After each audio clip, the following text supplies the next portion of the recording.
getting some temporary housing for them.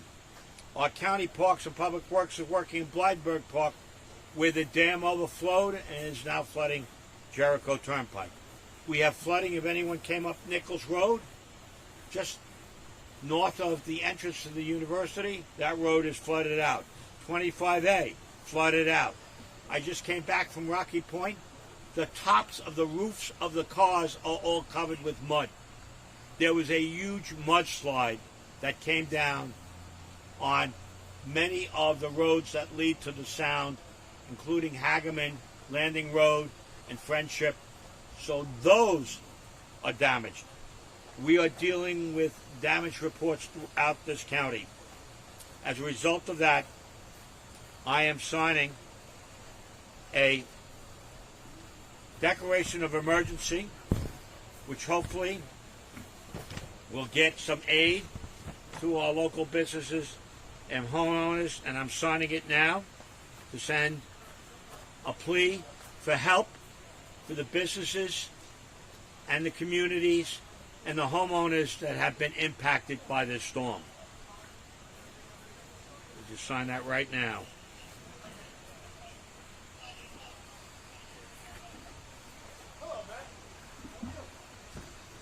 Now we have several other people here, but I will tell you one thing. As I look down and I look at all the cesspools that have flown and their mess flowing into the Sound, I think that's a very strong argument why Stony Brook needs sewers. And this is a ongoing struggle in Suffolk County, where more than 70% of this county is on cesspools and septics as opposed to sewers. Large areas like the Stony Brook should have sewers. But with us, we have several people here, and I'd be remiss if I did not mention, we have our supervisor, Dan Panico from the town of Brookhaven, our assemblyman, Ed Flood. We have Lee from the governor's office. We also have legislator Rob Trotter, legislator Steve Engelbright, our FRES commissioner who's been here since early morning. He was the guy that woke me up at 5 o'clock this morning. Ed, you got to get down here. And that's Rudy Sunderman, our town highway superintendent Dan LaSquadro, our town councilman Jonathan Conright. And with that, I'm going to let the supervisor of the town of Brookhaven speak, and we have 2 or 3 other people that want to add to this.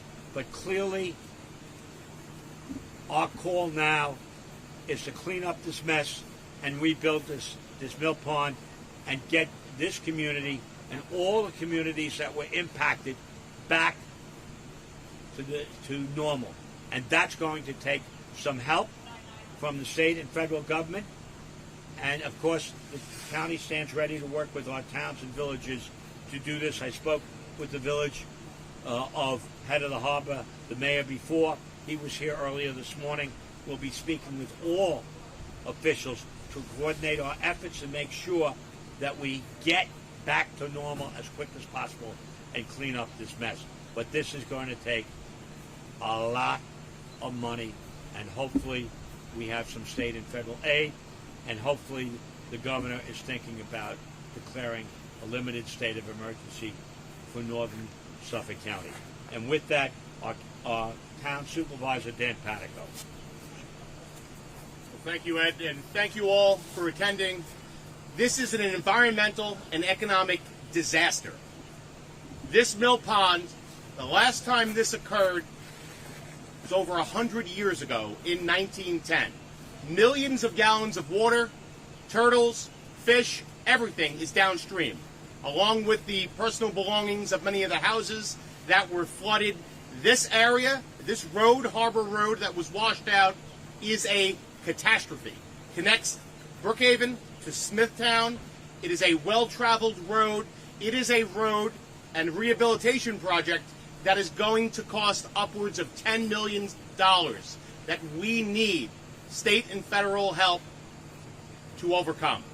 Across the town of Brookhaven, geographically bigger than Nassau County, the North Shore has been ravished.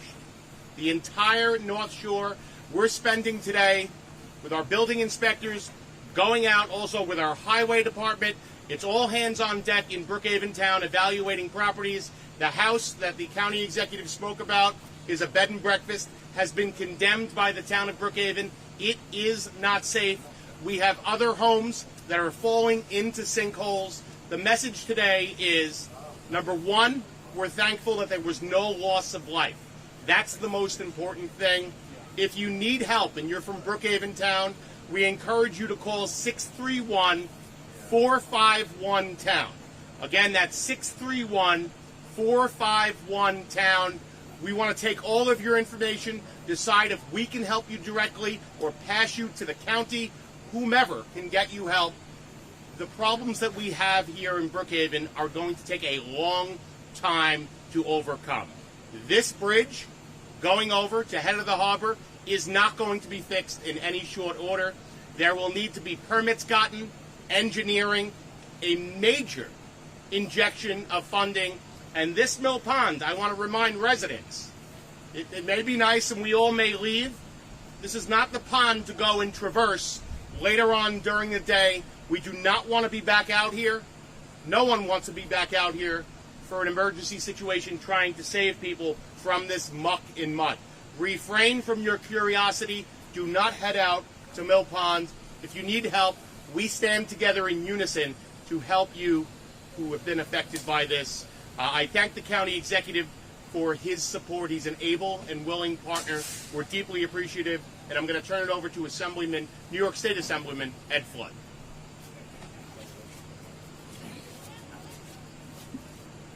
Good afternoon. This is a tragedy. Thankfully, as the supervisor just said, thankfully there was no loss of life. But again, we can't stress as much. Parents, please tell your children, make sure they're not curious coming down here, getting stuck. It is an attractive nuisance. I know there are lots of people that will be curious about it, but there hasn't been any loss of life. There have been no injuries, and we'd like to keep it that way. My office, as I'm here, my office is currently working or speaking with DOT, DEC, the governor's office, and the congressional office to arrange for the proper funding it's going to need to take this. But as the supervisor said, this isn't going to happen overnight. This is a long process. We just ask that everyone be safe and to use caution and be patient, because this will take a while to fix. Thank you. Thank you. Appropriately named Assemblyman Flood. We have a representative from the governor's office. I'd like to call her up. She is here to show support. We are extremely appreciative of Governor Hochul and her commitment to Long Island. Good morning. Thank you, County Executive and Supervisor Panico. My name is Talia Olaya from the Governor's Office. Our team has been in close communication with our agencies, including our New York State Division of Homeland Security and Emergency Services and New York State Department of Transportation. Our agencies, including our office, is in communication with the town of Brookhaven and the County Executive's office. We will continue to work together as we continue assessing the damages caused by this storm. Thank you all. Thank you. We certainly would entertain questions. We have our highway superintendent here. We have people from emergency management here. We have our fire marshal here. We have a whole host of people here, our public safety officers. So, and of course our local councilmen, our local county legislators. So if you have any questions. Somebody that represents the owner. All right, and we have, of course, we cannot forget Gloria Rocchio from Ward Melville Heritage, which is a huge part. No, we own it. Right, a huge part of the Stony Brook community that owns this park and the pond, and she is here, as all owners who have suffered damage know. This is a sad day for Suffolk, but a day where we grit our teeth and get ready to rebuild and clean up this mess and go forward. So with that, we'd be happy to take any questions you have. What's the status of the damages at the mill right now?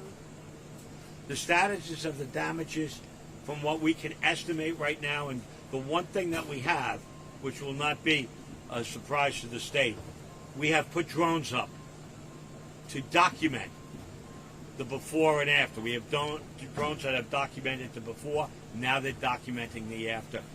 We believe it's in excess of $25 million, minimum, a minimum between the cleanup that's required in Rocky Point, other parts of this county, Stony Brook.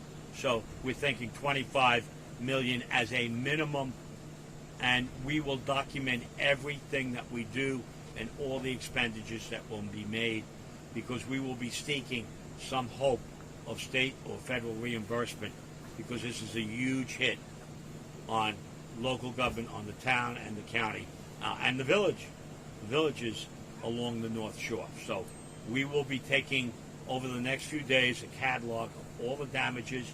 We have our drones up. We're documenting all that damage.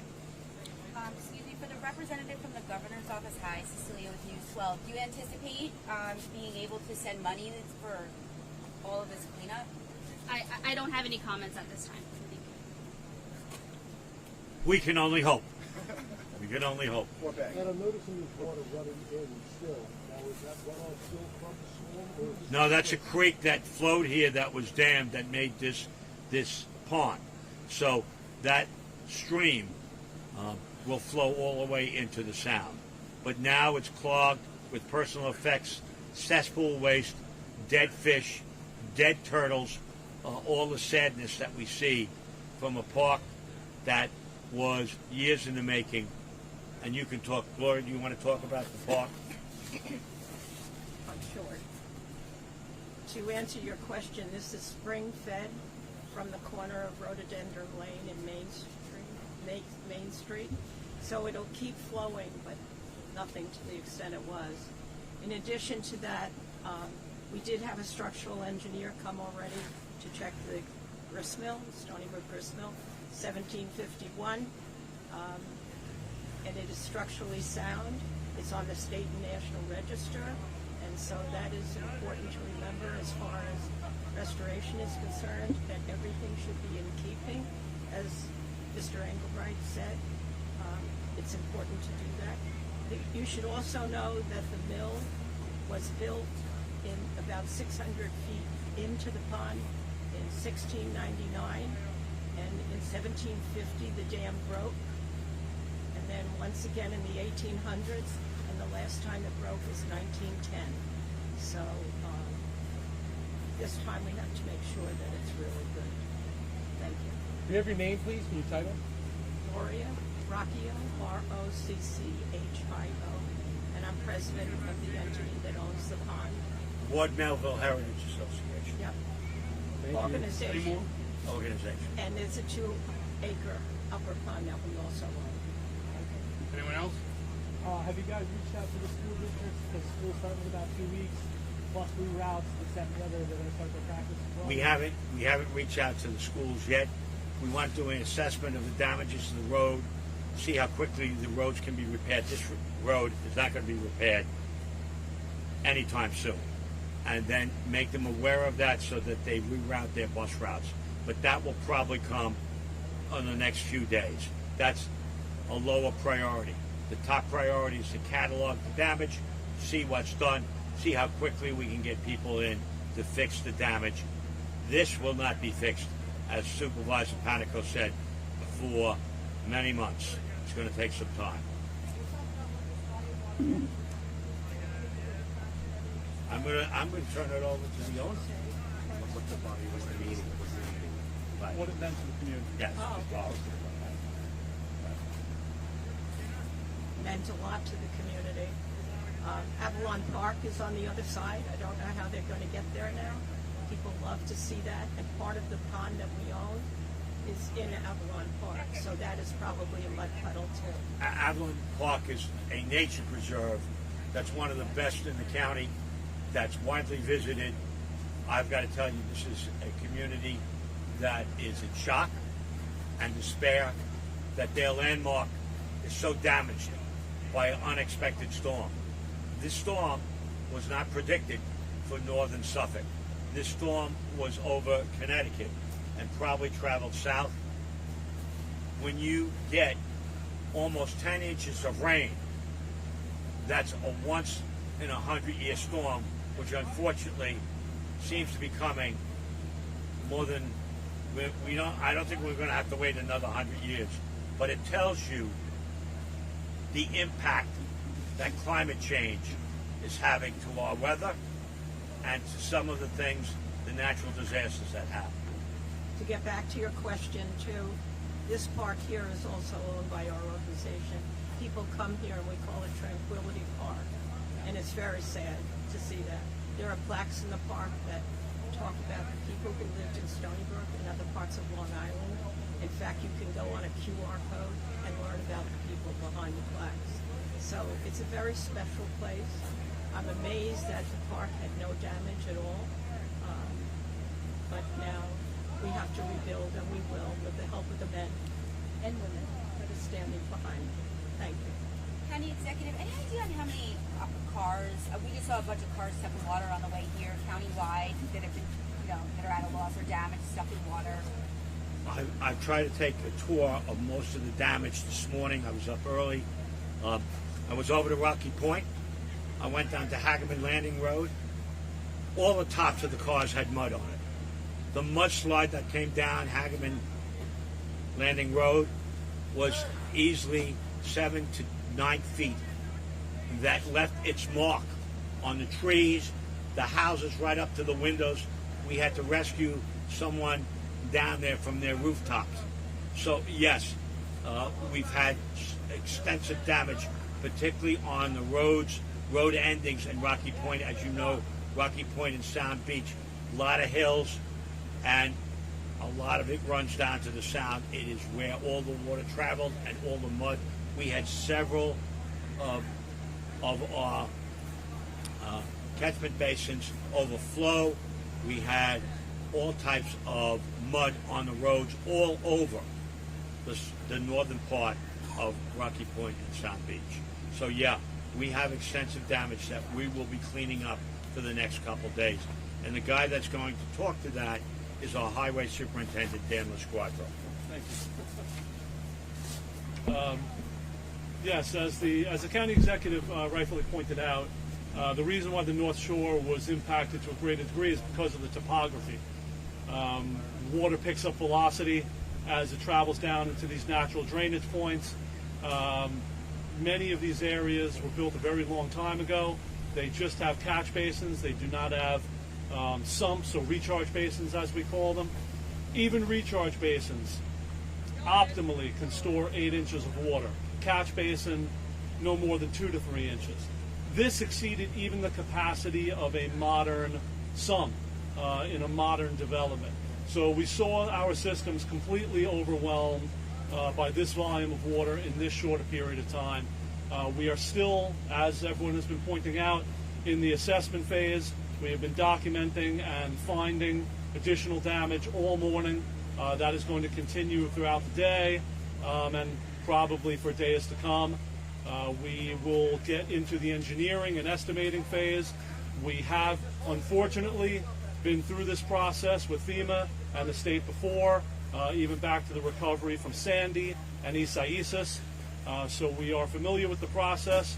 We will go through that. We will do our best to secure funding from the higher levels of government to ease the burden on our local taxpayers, because as the county executive and the supervisor rightly pointed out, many of these projects are beyond our ability to fund on a local level.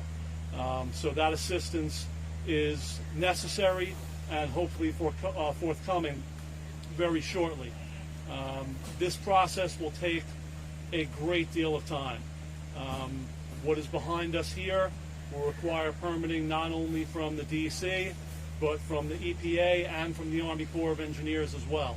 You then have the engineering and construction phase, so this is going to be a prolonged process. We will work our way through each of these individual spots diligently to make sure that we are receiving the most aid from every level of government that we can, and that we get our infrastructure back to operating condition, and hopefully we can get money for mitigation, as Gloria said, to make sure that we build back better and stronger, so that we are prepared against the next of these eventualities. Because in my 11 years as highway superintendent, unfortunately, I've had to deal with 3 rain events in excess of 8 inches in 24 hours.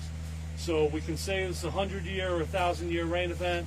Unfortunately, I've had to deal with 3 of them in a little over a decade. So when we are doing the engineering and design for this, we are preparing for these type of storms. So that's the position we find ourselves in, and we're going to continue to work as quickly as possible to get everyone back to normal. Thank you. Thank you. And just to add to that, having visited Rocky Point, I know there were 3 sumps that breached. They could not hold the amount of water that poured into the sumps. So obviously, we have to re-engineer and rethink how we design our sumps, our catch basements, and where we place them, because these storms are coming more frequently than they should. Any other last questions that I can take? Or anyone here? Have you assessed damage upstream in Avalon and any discussions with the Sonic Foundation to secure private funding?